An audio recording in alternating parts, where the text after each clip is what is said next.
Live, which is in the festival's reel-to-reel section. And joining me on the stage here is the director, Stephen Kessler. Hi.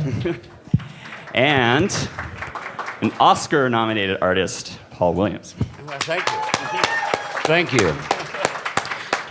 Thank you guys so in much one for word, being you here. took away my win. I'm just Oscar-nominated. All right. I have to give it back. People in this room might be a little excited by such things, yeah. So I'm gonna just kick off with your film, Stephen. Maybe set this up for us. What led you to pursue this doc, and also give me the reason why "Still Alive" in the title. I was a really big fan of Paul's when I was a kid. And Sorry, there's going to be a little hum in the no, that's background. okay. Yeah. I was a really big fan of Paul's when I was a kid. Wait for it. And one night I was online. I just had this idea. Let me get a Paul Williams album, thinking Paul had died years ago, and it turned out that Paul had, in fact, not died years ago. And so I thought, wow, it'd be incredible. There was a picture of Paul, and he was still alive, and he was playing an Indian casino, and I thought to myself, this isn't right. I'd like to try and find him and make a movie about him, and that's kind of what started it. And he called me. Yeah. And I said no. I was at a place in my life where, the 70s were incredibly productive. In the 80s, I kind of got into my drugs and alcohol, and I'm sitting here 21 years sober. And the last thing I really wanted to do was go poke the bear one more time. Right. And then we started working together, and I realized it was a chance to really do a picture about recovery if I was willing to show some of the really awful stuff from the past, which was, we had some serious conversations, and all of a sudden I realized that where my life is today and the way I feel about my life today doesn't have any real impact unless you show how high it got and how low it got, and then how other kind of high it got, and then what 21 years sobriety does to your life. Had you had people ask you to do similar things in the past? No, I'm not to the point where we would actually sit down and talk about it. Okay. No. As a matter of fact, people couldn't find me in the 80s. Those were the Ishtar years. The only thing I did that anybody would know in the 80s was those wrote the songs for Ishtar. So you're an alcoholic when you misplace a decade, and it was time for me to get sober. I did. I got my certification as a drug and alcohol counselor. I entered into what I refer to as the Polly Lama period of my life, where I was dragging people off bar stools trying to give away what I had found. And slowly but surely my life began to rebuild. And then all of a sudden Steve showed up. And I'm really glad he did, because the amazing thing about this process is that the process led us to the film that we have today, as opposed to, because the film built as our relationship built, and I love Steve. He's like a brother now, and there are times I wanted to hold his head underwater. And good, yeah.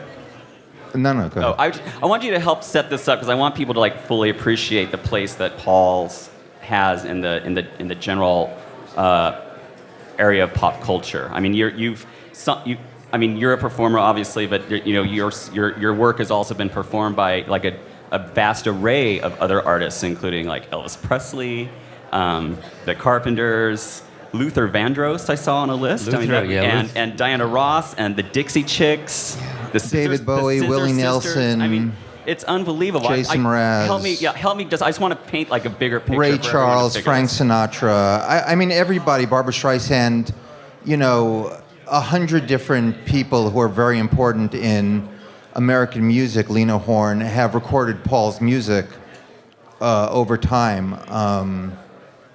And I just had this real feeling, because I loved his music as a kid, that it was just too bad that people weren't hearing his music anymore. And I said to him, look, I know that you don't want me following you around and bugging you, but I just think people should know your music, and not that many people know as much of your music as they should, and just for that, you should let me do it. So that was the in. That was the in with Paul, and that got me in one or two times, although I always had this feeling that he didn't want me there. And I think you didn't want me there most of the time. No, I didn't. Because, I was living comfortably, because in the 70s I wrote a lot of codependent anthems that people got married to and the like.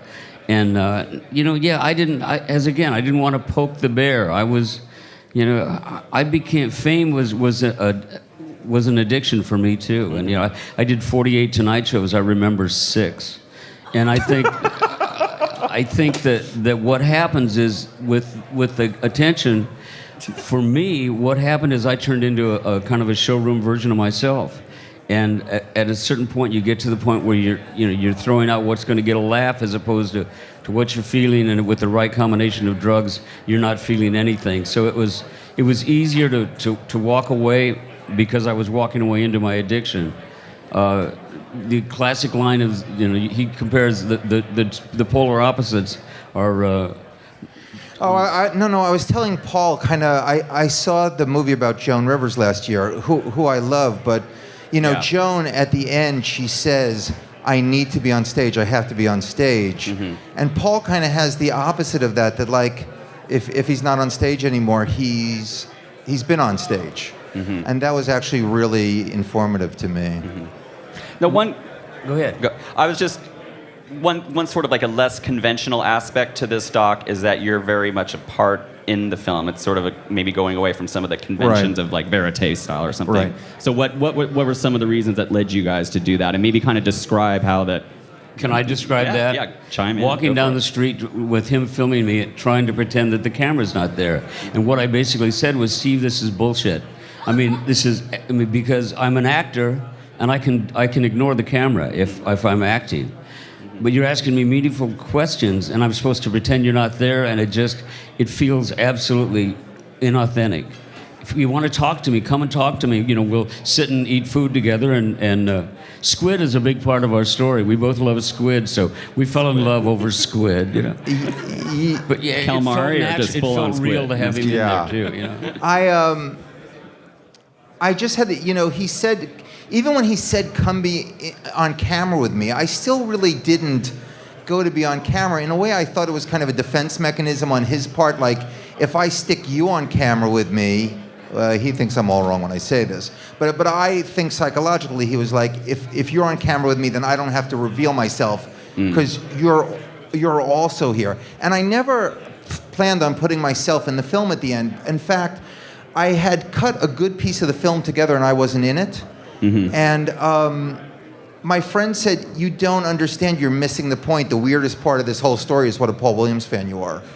So that's how I wound up more in the film. Plus, there's a place where you are the right answers, the right questions, and we're kind of rolling along and talking about, yes, I remember Frank and Sinatra and I are a lot closer now that he's gone, but it turns into bullshit. It turns into bullshit. But if we could walk the street together, walk through this stuff together and all, we had a chance to have really meaningful conversations about it. And I was headed to another point, but I distracted myself with the Sinatra line. It'll come back. About 3 days. Mr. Williams, did you discuss boundaries with him before even taking this on, before the camera was picked up and if we'd done that, I wouldn't be sitting here right now.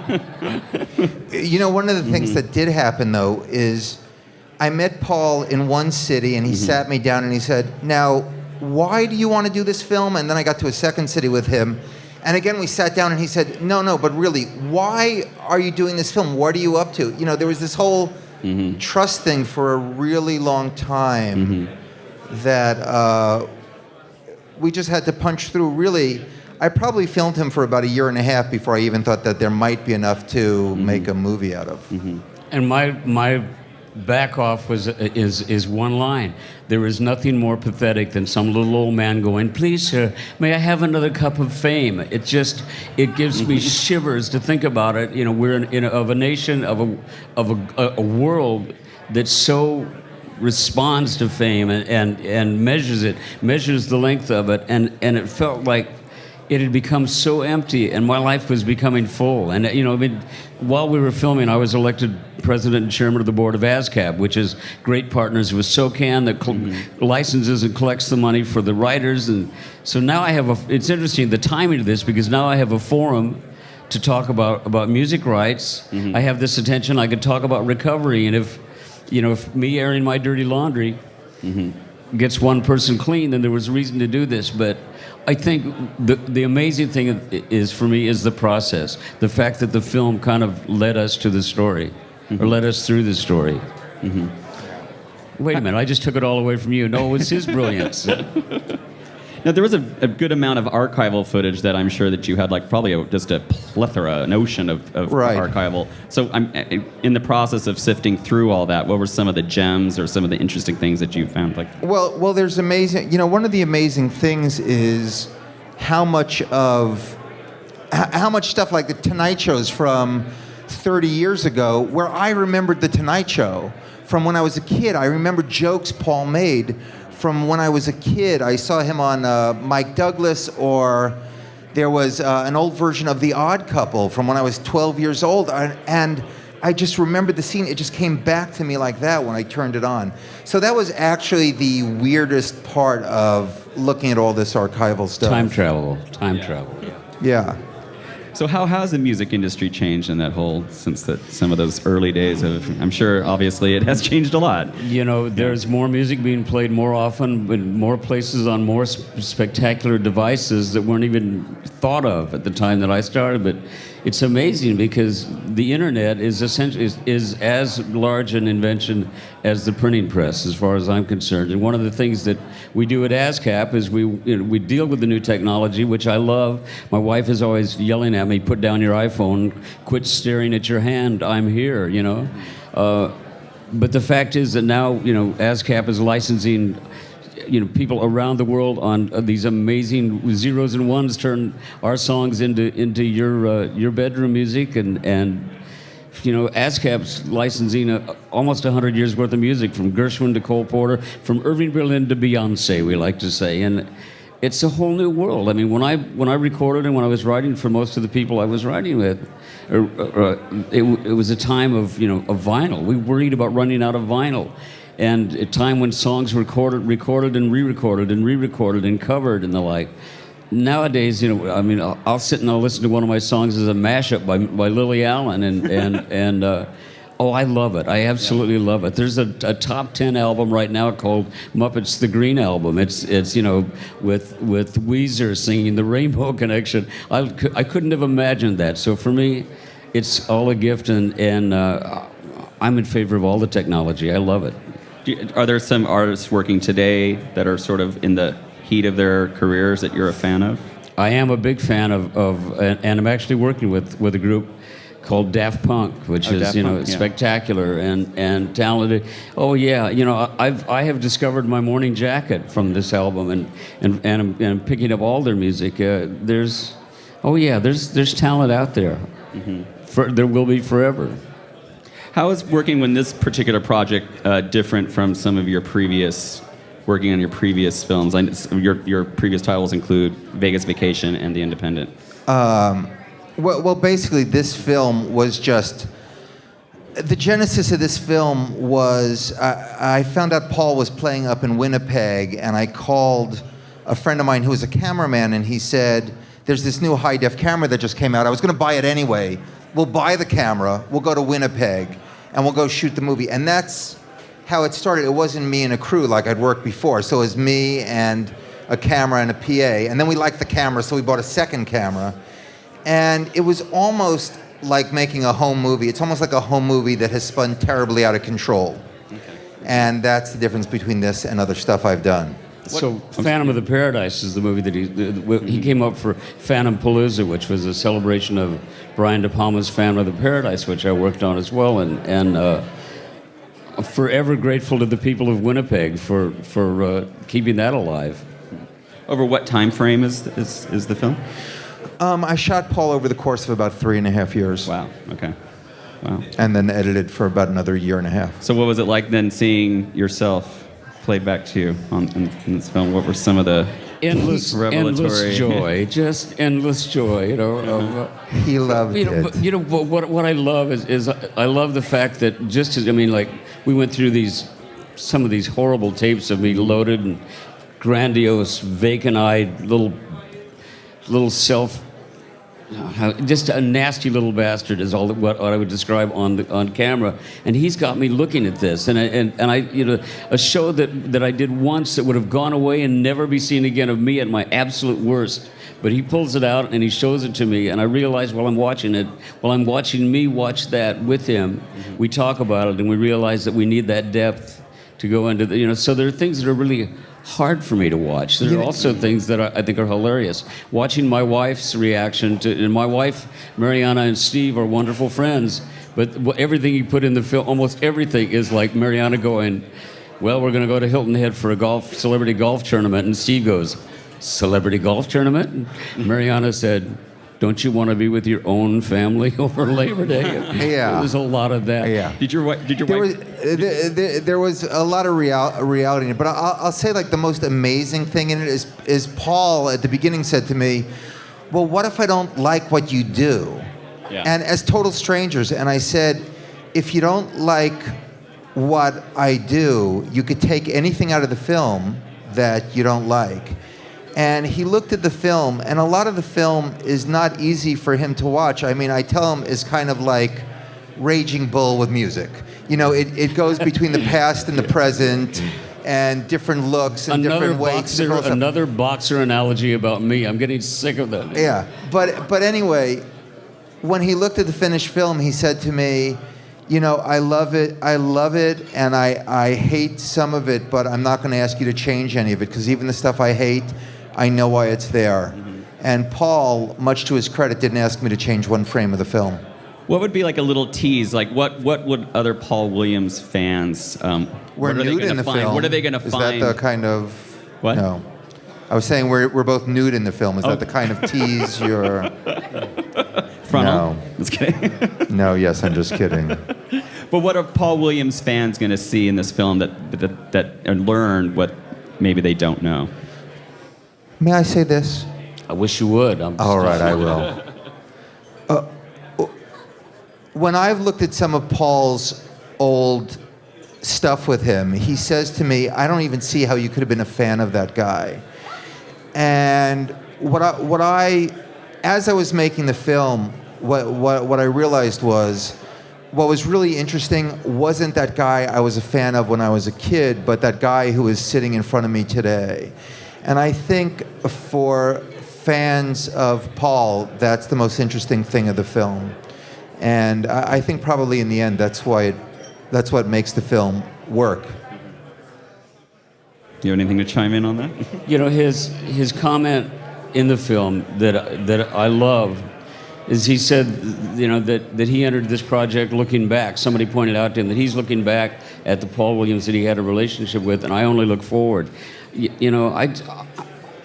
This is the Lazarus element in my life. I have a whole new life today, and the songs that I wrote were written in spite of the drugs and the alcohol, and the fact is that for me to look at that period, I'm connected with it. I wrote the songs, I embrace all that and the like, but I've moved on. I mean, I have a really interesting life today with I'm married to a beautiful little Swedican, Swedish and Mexican. You don't know which half's going to show up. It's a cautious life, but I have a great life, and the idea of him sitting down to make a picture about what was, and me wanting people to know where I am now, or in some ways not wanting people to know where I am now. What was interesting is that what came out of the film, I think, is the transition. You see the transition from just the most luckiest man in the world, screwing it up with vodka and cocaine, and then putting his life back. Then to have somebody come in and say, we're going to dive into this, we're going to go poke the bear, the publicity bear. I was very reluctant. I'm so glad I did it. I think that the film is a real testament to recovery. Is it fame that you see as the bear? Is it ego? What is the bear specifically? It's the bear. I love this when I have something to sell, and what I have to sell is music creators' rights and recovery. Well, so now we've gotten to a place where I'm actually comfortable with this, but talking about what kind of drugs did you do with Robert Mitchum isn't my idea of a good time. Right. This might be a little bit of a crazy question, but I've heard people who are musicians and artists sometimes say that the drugs and alcohol were very necessary components for that creativity. How do you respond to that? I think there is You know, that little powder was a great confidence builder. Alcohol made me feel big enough to deal with the rest of the world. Cocaine made me feel like I could shoot basketball for money. It was instant, you know, I'm fabulous and your wife wants me and I'm just, you know, you're a little erotic teddy bear and you can do anything. Well, the fact is you've lost touch with reality, you know. What happens is you're putting Vaseline on the lens and you're not getting a decent picture of your life.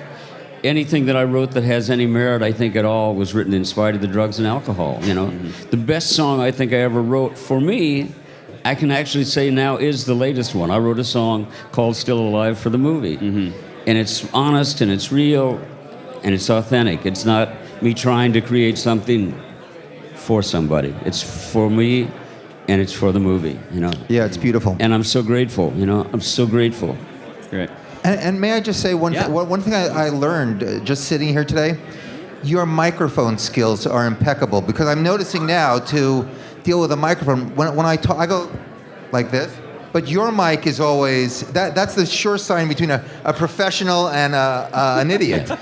That a professional's mic is... Not really. As long as you do this, as long as you keep doing that, I will love you and stay with you. When you begin to do this and do this at all, then all of a sudden we've become that sort of, you know, now, another word from Buick, you know, and that's when I want to run, you know. All right.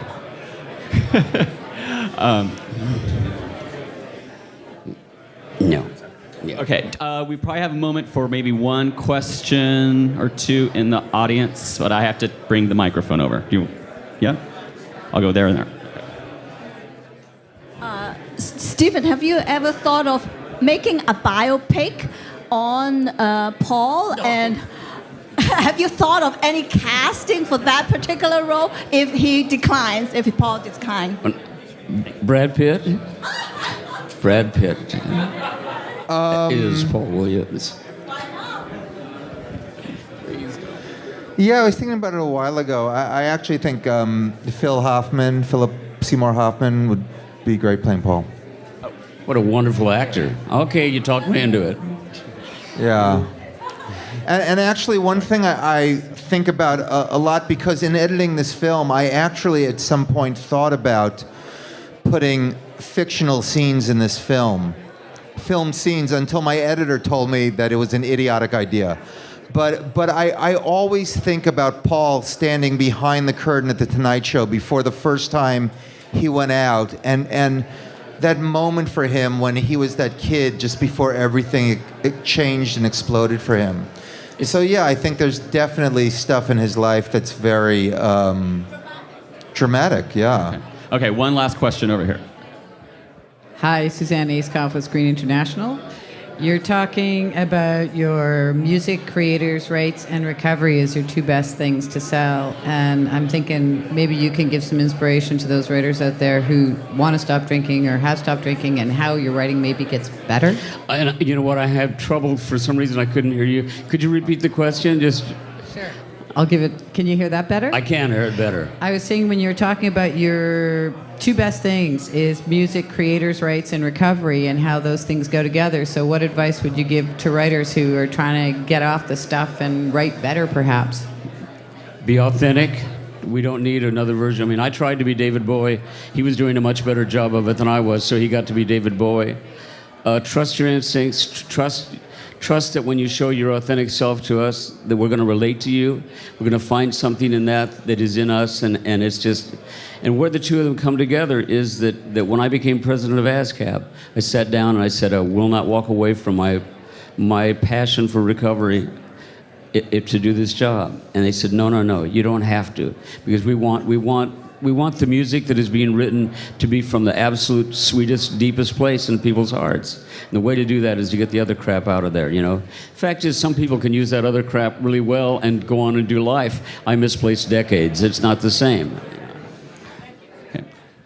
All right, I think, do you have one last thing to add before we wrap up right here? The only thing I wanted to say about Paul's writing and how it related to making this film is that even though I was a little kid and even though I didn't understand, do you notice, by the way, that I'm just getting comfortable and I may not leave the couch? But even though such trouble now. Even though I didn't understand all the things Paul was saying, his writing is so honest and comes from such an honest place inside him, whether it was Rainy Days and Mondays Always Get Me Down, or, Day After Day I Face the World, The Strangers Where I Don't Belong, or the music that he's written, the song that he's written for the film. His work instinctively comes from such an honest place inside him that it touches people in an honest way. And I think when you write from an honest place, that's where you get the best work. And I always tried in finishing this film to make the film as honest as Paul is as a writer. And to the extent the film works, that's why it works. Fantastic. Paul. Paul Willams, Stephen Kessler. Thank Guys, you. thank you so much. Thank you. Thanks, sir.